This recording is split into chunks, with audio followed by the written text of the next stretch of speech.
This is a practice exam, which is basically similar to your IELTS real exam. And in the very first part of the exam, I'm going to ask you some question about yourself. All right, Yes, so please. let's talk about your asking by your name. So what is your name and what should I call you?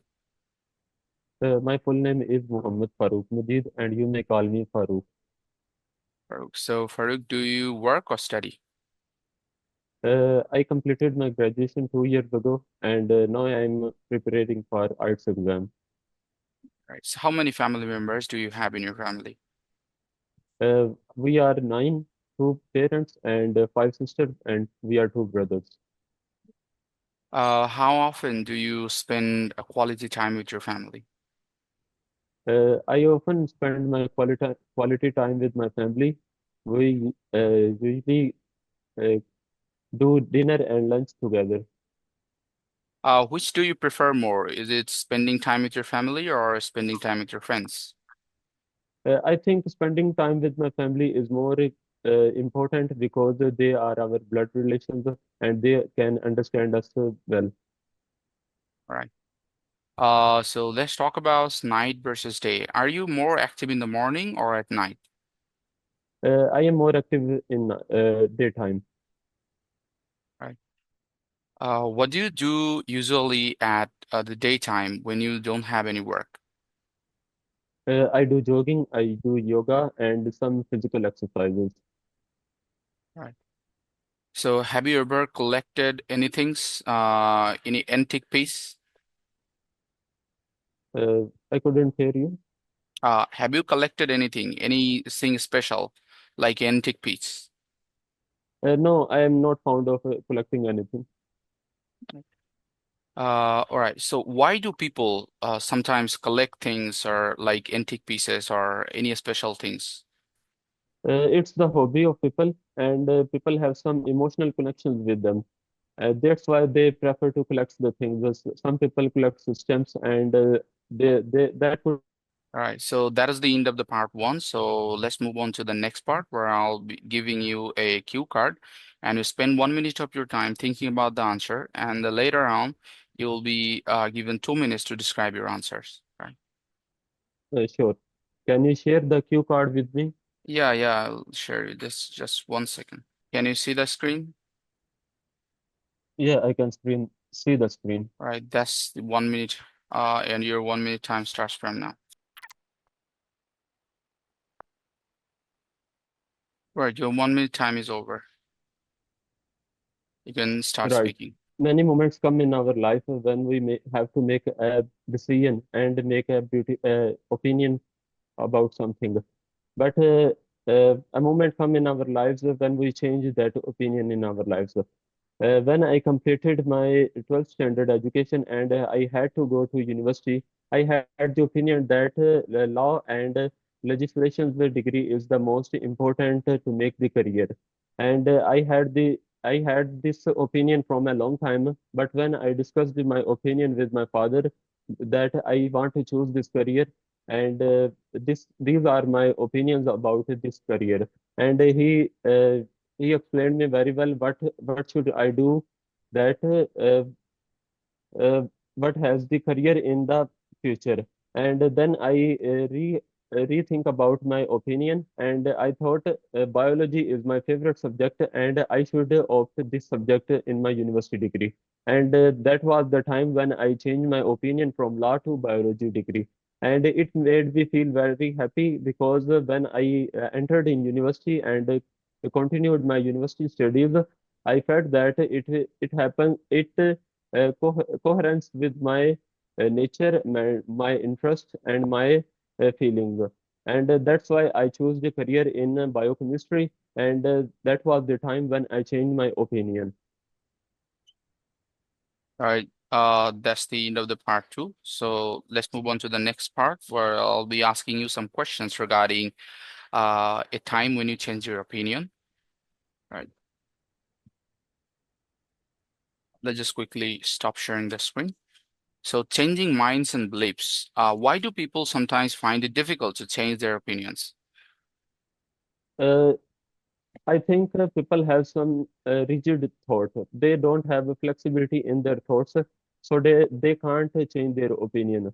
This is one of the main reasons people can't change their opinion. Right. Is it a sign of weakness or strength to admit when you're wrong? I think everyone should have a flexibility in their thoughts. So we should be very affirm which thoughts and opinions are beneficial for us. So we should not change them.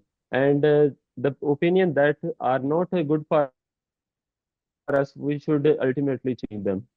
Right. How can education influence people's beliefs over time?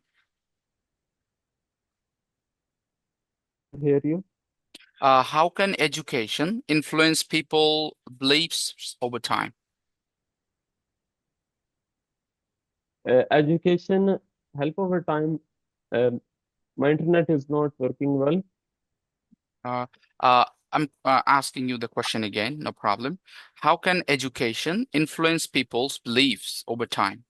Because it ultimately urge us to do brainstorming and tend to us to choose the right thing. Let's talk about open-mindedness in society.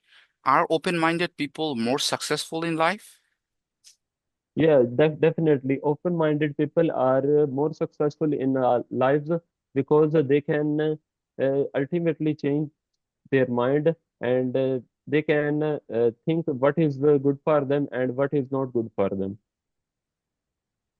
Right. So do you think social media helps or hinders open-minded thinking? Social media helps very much in opening our minds because we hear multiple opinions of people on social media and then we can draw a conclusion what opinion we should choose. So that was the end of our exam, and let me just quickly give you some feedback based on what we have discussed so far. So basically in IELTS, you have to be a little descriptive when you are describing yourself, whether it's a part one, whether it's a part two, or whether it's part three. Part one, the basic difference between the part one and part three, part one is little less lengthy and the part three is little more lengthy. That is the difference between part one and part three. That is why this segment of part three is named after a discussion-based question, right? So since these are discussion-based questions, you have to elaborate yourself a little bit. Right. So the basic thing is that when you are giving the exam or when you are elaborating, then try to describe as is like the question is asking you to provide your opinion. So first give your opinion, then you describe why do you think this is, and then try to give some example. Right? That's how the descriptive question actually works. And if you look at the Band 8 or Band 9 videos is available on YouTube platform, then you see multiple videos coming up, then they're describing it like this. And the cue card part, basically, you are required to speak at least 1 minute and 50 seconds, not less than that. And the things that we actually teach our students that they don't have to stop until the examiner is stopping them. So you don't have to worry about stopping. The examiner, when the exam time is over, the examiner will automatically stop you. All right. So you don't have to worry about any time limitation or anything like that. It's just you just talk with the flow, and whenever you're finished, the examiner will definitely give you a notification that you're finished. The exam is finished. Thank you for the explanation. And the task one part, don't give any short answer. In many parts, you give short answer. So don't provide any short answer like is one sentence or one and a half sentence. This type of answer you don't provide. So so you understood, right? Right. The what are the things that you need to do or you need to follow? Because you're pretty much fluent, and it is pretty much clear as well. But the thing is, like, you have to be more elaborative, All right, sir. right? That's basically hinders your overall band when you're trying trying your best, but you're not being able to describe the whole thing at a time. So that's the matter. So that is why you basically got six, but you're definitely capable of getting 7 or 7.5 if you follow these rules and regulations. All right. All Right. right. Any question I can answer for you before we hop off? So for part one, we have to be very precise. Yeah, do very precise, but not one sentence answer. Okay. And for cue card, we have to speak as much as we can. As much as we can. When the time is over, the examiner will stop you. Okay, all right. And for part three, it's better to add some examples and some personal experiences. Personal experiences, yeah. That's the thing. So can we attempt one more cue card? One more cue card you want to attempt? S- Because I don't have just any, I don't have the cue card right in front of me right now. So, let me just get one for you. As you can see, the cue card. Right. Your 1 minute time is over. Now you can stop speaking. Now, let's start the yeah. cue card. We all visit some beautiful places every day, and today I want to talk about a very important place that I visited last month, and it is Emporium Mall, Lahore, and it is located nearby my home, and we generally go there. Last month there was a birthday party of my little nephew, and we planned a birthday party there. And the specialty of Emporium Mall is they had multiple kinds of shops, multiple kinds of shopping centers, multiple kinds of cafeterias, and we booked a cafeteria there for a birthday party. And it was very splendid and a beautiful place. The most important thing about the shopping mall is that we have more than 100 shops there. So it is very convenient to do shopping there. And moreover, shopping, they have a and it was a very beautiful night. All of my family members presented many gifts to my nephews, and we had many pictures. And meanwhile, the place was very beautiful. Hundreds of people was walking around, and we greeted some people too, and they were like a beautiful moment for us. And one more thing that I left a strong impression on me the shopping mall. We were very safe and sound there. The prices of at the shops were very convenient and easy to payable. And we had multiple sales options there. And these are all things created a beautiful impression on me. And one more thing I want to add, they had a pet center also there, and we went there and make some pictures with the pets. And meanwhile, they have a ice cream cafeteria. All right. That was We the eat end of the some. part two. Thank you for the explanation. That's how Okay. you basically explain, and it was quite good. It was quite Uh, good. All thank you right. very much. Once you go like this, then Thank you very much. no need to fear anything. Like you can ace the exam, like having a 7.5 or 7 score in speaking. Right.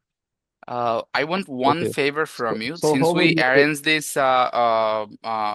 Oh, so your score, like if I give you a score of your cue card, then you can get 7 or 7.5 in between because you have some sort of lack. If I tell you that you use a less higher range of vocabulary. Like let's say like if I give you an example of giving linking words and idiomatic phrase. So this type of things you use a very less amount. So that is why it's quite impossible, I would say, to get above 8 or 8.5, but you can easily get 7 or 7.5, right? No doubt about it.